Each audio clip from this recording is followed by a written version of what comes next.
Halos 3 bilyong tibok di nang binilang. Bigla na lang silang nagkulang. Lumalala sa pagtagal ng ating pagsasama. Di ko naman iniinda.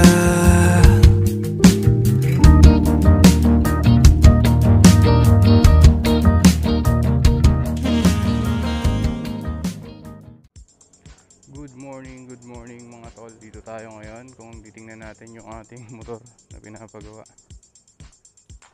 So mukhang wala pa mahanap na pyesa. Yan siya. Kaya iiwanan muna natin siya rito. Ito muna yung gagamitin natin, no? Itong NS200. Titingnan natin kung mabilis talaga to. Ayan nga pala siya.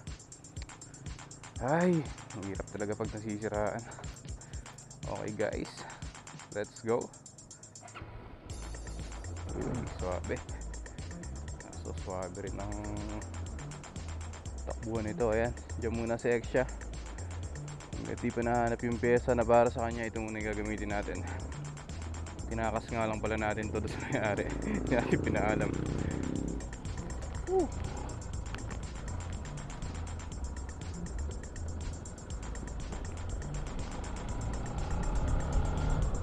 Uy, swabe yung bata.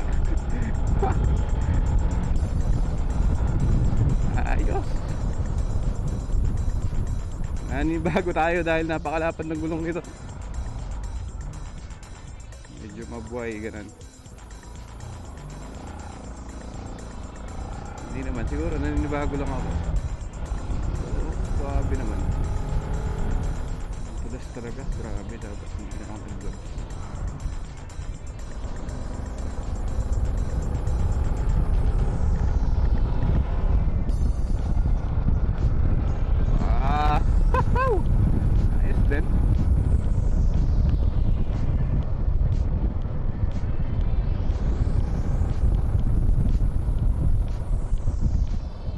Feeling ko talaga may kulang pagka hindi natin kasama yung talagang motor natin sa Exia. Ay, sana naman nakapagkabit siya ng pyesa. Okay.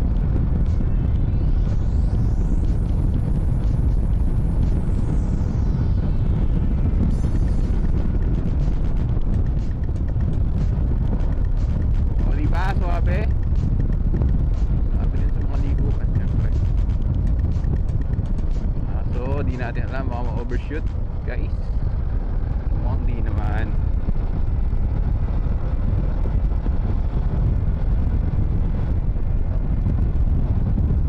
Humingi pa ng cambio. Ay, gago. Nakakatakot. Yan ang bigat. Kailangan mo talaga ihiga para lumiko. Ina! Kailangan mo talaga siyang pahiga para lumigo. Sabi mo, overshoot ka. Hirap talaga pag di mo pisado yung motor.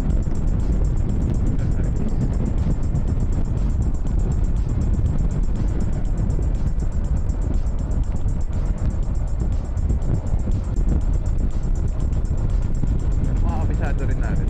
May gago rin. Wow! Raider! Oh, ingat ka kuya. Sige, ratratin mo. Ito na.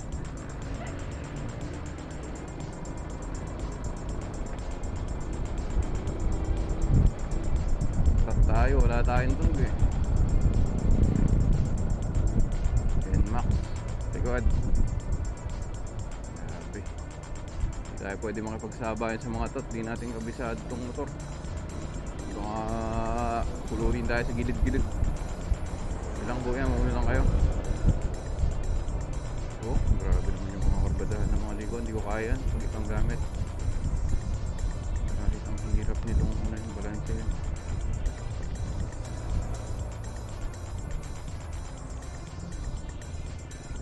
Huwag natin magmabagal. Muna kuya. Yung mga kabisado ko rin naman to. Makitang kaya naman sa mga karbadahan na gano'n. Yan lang mahirap. Kaya talagang kailangan mo siyang ihiga. Hindi siya liligo.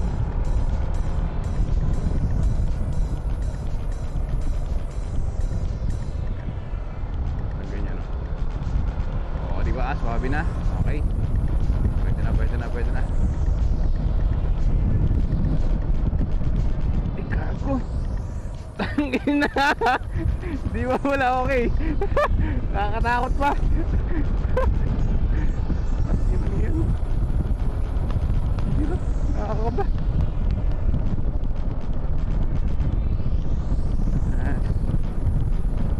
Sabi ko,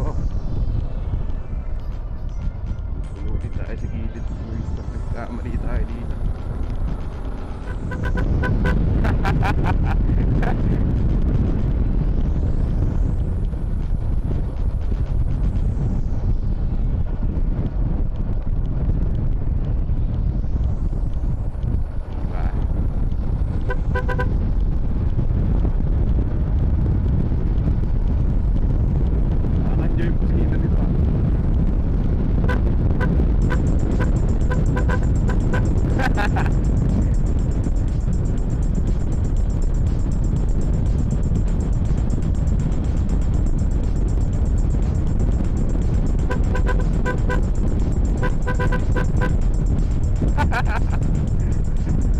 Binobomba mo dito na.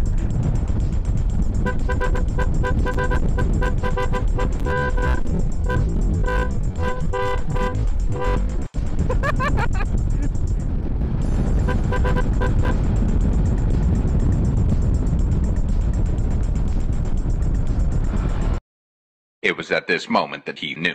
He fucked up. Kaso hanggang saan ulit?